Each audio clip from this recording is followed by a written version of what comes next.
Blackmail करने की कोशिश कर रहे हैं। आपको ये भी पता है जो कि टॉप कॉन्फिडेंशियल होता है कि ईडी का कौन सा अधिकारी कौन से केस का इन्वेस्टिगेशन ऑफिसर है।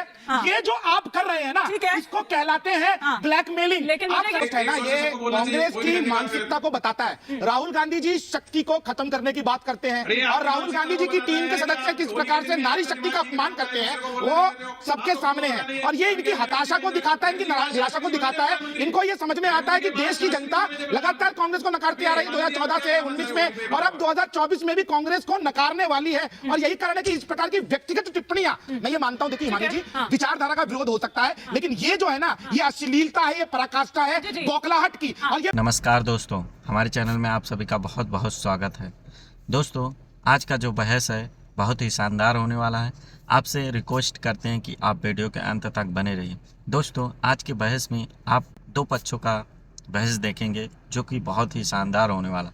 आप वीडियो के अंत तक बने रहिए। अगर वीडियो पसंद आए तो वीडियो को शेयर करें, लाइक करें, कमेंट बॉक्स में अपनी राय जरूर रखें। दोस्तों, चैनल सब्सक्राइब कर लें, बेल आइकन प्रेस कर लें ताकि ऐसा ही नई वीडियो जैसे ही चैनल पे आए, जैसे आपके पास नोटिफिकेशन पहुँचे और आप उस वीडियो को देख सकें। दोस्तों, चलिए देर न करते हुए मेन वीडियो की तरफ चलते हैं। दोस्तों, ब्लैकमेल करने की कोशिश कर रहे हैं। आपको ये भी पता है जो कि टॉप कॉन्फिडेंशियल होता है कि ईडी का कौन सा अधिकारी कौन से केस का इन्वेस्टिगेशन ऑफिसर है। ये जो आप कर रहे हैं ना, इसको कहलाते हैं ब्लैकमेलिंग। लेकिन मुझे ये बताइए, एक सेकंड, लेकिन प्रेम जी, अगर जो नैरेटिव सेट करने की कोशिश विपक्ष कर रहा है कि ईडी सीबीआई सरकार का हथियार है, अगर वो नैरेटिव सेट करने में कामयाब हो जाता है तब? देखिए, ये लड़ाई ही इम्पोर्टेंट है और सब कुछ यही दिखता है कि ईडी 9 बार समन देती है अरविंद केजरीवाल जी को। कहा यह जाता है कि अरविंद केजरीवाल समन नहीं मान रहे हैं। ये एक पहलू है कि समन नहीं मान रहे, लेकिन बड़ा पहलू है कि 9 बार समन दे करके ईडी क्या कर रही थी। पहले, दूसरे, तीसरे, चौथे कभी भी गिरफ्तार कर सकते थे। उधर ईडी समन देती थी, इधर बीजेपी प्रेस कॉन्फ्रेंस करती थी। ये बात तो ठीक है, ये बात तो ठीक है। उन्होंने आपके बीच में नहीं बोला था, अब एक बार उनको कंप्लीट करने दीजिए। उसके बाद में ईडी ने क्या अरविंद केजरीवाल जी के घर से मिला, वो सब जानकारी जो है बीजेपी को पता। ये मीडिया में डिस्क्लोज हुई है ये जानकारी कि वहां पर ईडी के अधिकारियों की व्यक्तिगत डिटेल्स हैं। मैथिल जी, ऐसा भी तो होता है ना, ऐसा भी तो होता है जब आतिशी सिंह सवाल उठाती है ईडी पर, लेकिन प्रेस कॉन्फ्रेंस करने आती है बीजेपी। ये बात ठीक है ना? एक बार जरा सुन लेते हैं और बोलने दीजिए। ये तो एक पहलू हुआ समन को लेकर के, और दूसरी बात हुई जो खुलासा हुआ वो कि एक अभियुक्त, शराब घोटाले का अभियुक्त, जो कि इलेक्टोरल बॉन्ड से चंदा दे रहा है, उसके बाद में उसके बेल को पीएमएलए का लगा हुआ है, लेकिन बेल को ईडी विरोध नहीं कर रही है, बरी होने दे रही है, आराम से आ जाओ, और उसके बाद फिर और चंदा दिया जाता है। लेकिन इस बीच एक और उसकी जांच होनी चाहिए अगर हैक नहीं हुआ है। अरे भाई, बीच में क्या है इनके, नहीं, आप अपनी बात बोलूंगा इनके क्या ठीक, अगर हैक हुआ है, जांच होनी चाहिए। अरे यार, क्या बीच में बोलते, होली पे ज्यादा भांग पी गई क्या? नहीं, देखिए, इस तरह से नहीं, इस तरह से किसी के बीच में बोलते हो बैठ करके, क्या नॉनसेंस बात। लेकिन सर, मेरा सीधा सा सवाल, एक सेकंड सूर्य मैथिल जी, आप काउंटर करिएगा, लेकिन मेरा सिंपल सा सवाल ये है सर, मैं इसको रिपीट भी नहीं कर सकती क्योंकि सबको समझ आ रहा है वो क्या लिखा हुआ है और क्या कहना चाह रहे हैं। वो एक महिला एक दूसरी महिला पर इस तरह की टिप्पणी, गंदी बात कोई भी लिखता है उस पर कार्रवाई होनी चाहिए, और उन्होंने कहा हैक हो गया, जांच होनी चाहिए। अगर हैक नहीं हुआ तो कार्रवाई होनी चाहिए, और 2 घंटे बाद उन्हें पता चल रहा है जो हर थोड़ी देर में ट्वीट करती रहती है, हर थोड़ी देर में कुछ ना कुछ पोस्ट करती रहती है, उनको 2 घंटे बाद ये एहसास हो रहा है। मैंने कहा ना हिमानी जी, जांच होनी चाहिए। जांच हो जाएगी तो सोशल मीडिया की। अगर हैक हुआ है तो जिसने हैक करके डाला उस पर कार्रवाई कीजिए, हैक नहीं हुआ है। ये जो इंस्टाग्राम पोस्ट है ना, ये कांग्रेस की मानसिकता को बताता है। राहुल गांधी जी शक्ति को खत्म करने की बात करते हैं, और राहुल गांधी जी की टीम के सदस्य किस प्रकार से नारी शक्ति का अपमान करते हैं वो सबके सामने है। और ये इनकी हताशा को दिखाता है, इनकी निराशा को दिखाता है।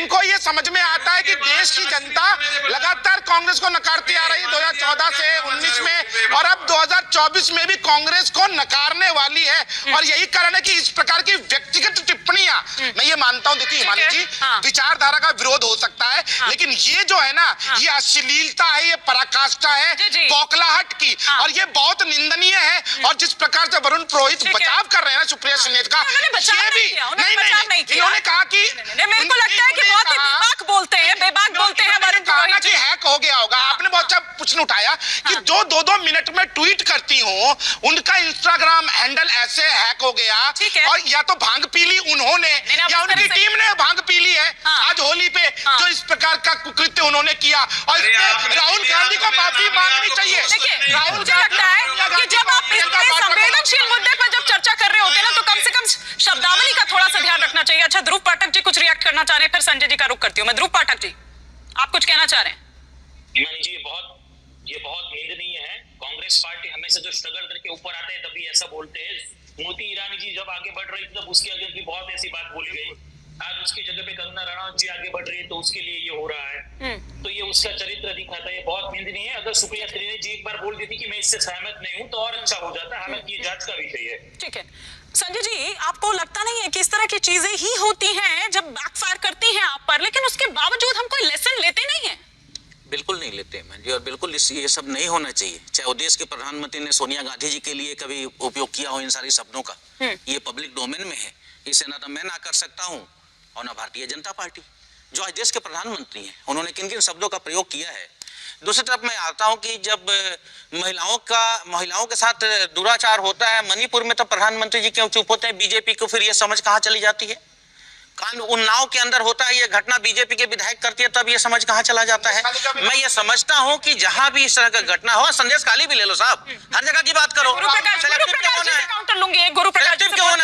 गुरुप्रकाश जी से काउंटर। मैं ये कहना चाह रहा हूं कि जब भी यदि कहीं भी किसी तरह की महिला की बात हो सकता है उन्होंने यदि कहा कि हैक हो गया है, बिल्कुल ठीक कहा उन्होंने कि भाई इसकी जांच हो जानी चाहिए। यदि हैक ही हुआ है तो उसमें वो क्या कर सकती है?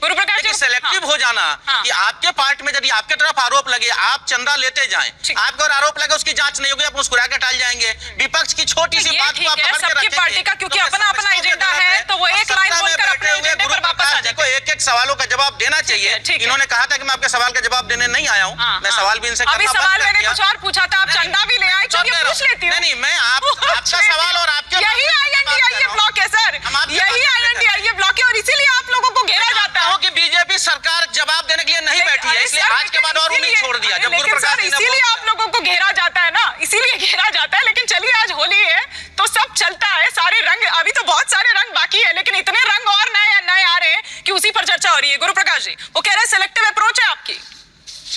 नहीं, देखिए ऐसा है कि हम सभी यहाँ पे सोशल मीडिया को भली भांति जानते हैं।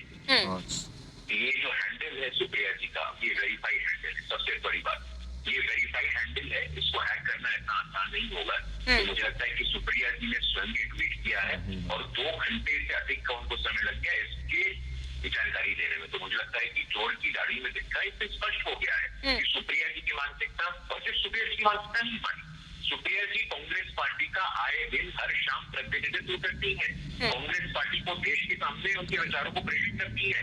तो सुप्रिया जी के सोशल मीडिया हैंडल से इस प्रकार का लाइन लिखा जाना किसी महिला के विषय में, किसी नारी शक्ति के विषय में, ये कांग्रेस की कतई मानसिकता को दिखाता है। और कोई पहली बार ऐसा नहीं हुआ है। राजस्थान में इनके मंत्री थे, मेवाराम का क्या वीडियो आया था? मेवाराम इनके आधिकारिक मंत्री का वीडियो आता है। मुझे लगता है कि ये महिला का जो विषय है, महिला की अस्मिता और आबरू का विषय है, ये वोट आउटरी का विषय नहीं होना चाहिए। संजय जी, आपकी बात सही हो सकती है, लेकिन हर बार जब हम इस तरह से, मैं ये नहीं कह रही हूँ, हो सकता है आपकी बात बिल्कुल ठीक और हो सकता है कि आपकी बात ठीक है, लेकिन हर बार उस पर कंपैरिजन करना, क्योंकि ये कंपैरिजन का विषय कतई नहीं है सर, कंपैरिजन का विषय कतई नहीं है। महिलाएं, उनसे बलात्कार, नहीं सुनिए ना, और इस तरह का कोई भी देश के प्रधानमंत्री से इस तरह का कोई भी, मैंने कहा ना सर, ये कंपैरिजन है ही नहीं, ये कंपैरिजन का विषय है। आप एक रुक जाइए। प्रिया सिंह बड़ी देश के प्रधानमंत्री बड़े, उस वक्त भी वो मुख्यमंत्री थे। कौन बड़ा बताइए दोनों में से? बीजेपी बताए कि किसके बातों का ज्यादा महत्व होना चाहिए? शर्मसार करती रही है भारतीय जनता पार्टी के एक नेताओं के एक सब सबका होता है। महिलाओं के लिए मिश्रा जी, को ब्लैकमेल करने की कोशिश कर रहे हैं। आपको ये भी पता है, जो कि टॉप कॉन्फिडेंशियल होता है, कि ईडी का कौन सा अधिकारी कौन से केस का इन्वेस्टिगेशन ऑफिसर है। ये जो आप कर रहे हैं ना, ठीक है, इसको कहलाते हैं ब्लैकमेलिंग। लेकिन मुझे ये बताइए, एक सेकंड, लेकिन प्रेम जी, अगर जो नैरेटिव सेट करने की कोशिश विपक्ष कर रहा है कि ईडी सीबीआई सरकार का हथियार है, अगर वो नैरेटिव सेट करने में कामयाब हो जाता है तब? देखिए, ये लड़ाई ही इम्पोर्टेंट है और सब कुछ यही दिखता है। देखिए कि ईडी 9 बार समन देती है। तो दोस्तों, हमें उम्मीद है कि आपको वीडियो पसंद आया होगा, जो कि प्रेम जी सभी का मुंह तोड़ जवाब दिया और सभी का मुंह बंद कर दिए। दोस्तों, इनके बारे में क्या कहना चाहते हैं? ऐसा ही होना चाहिए, जो कि एक अकेला कितने को भारी पड़ता है, ये कहानी बनता है इनके लिए। दोस्तों, देखिए प्रेम जी का कितना अच्छा विचार है और कितना अच्छा जवाब दिए सभी को, सभी लोग चुप हो गए। दोस्तों, इनके बारे में क्या कहना है आप कमेंट में अपनी राय दे सकते हैं। अगर वीडियो पसंद आया हो तो वीडियो को शेयर करें, लाइक करें, कमेंट बॉक्स में अपनी राय ज़रूर रखें दोस्तों, और चैनल सब्सक्राइब कर लें और बेल आइकन प्रेस कर लें, ताकि ऐसा ही नई वीडियो जैसे ही चैनल पर आए, जैसे ही आप नोटिफिकेशन पहुँचे आपके पास, तो आप उस वीडियो को देख सकें। चलिए मिलते हैं किसी और नई वीडियो में, तब तक के लिए जय हिंद, जय भारत, जय श्री राम, राधे राधे।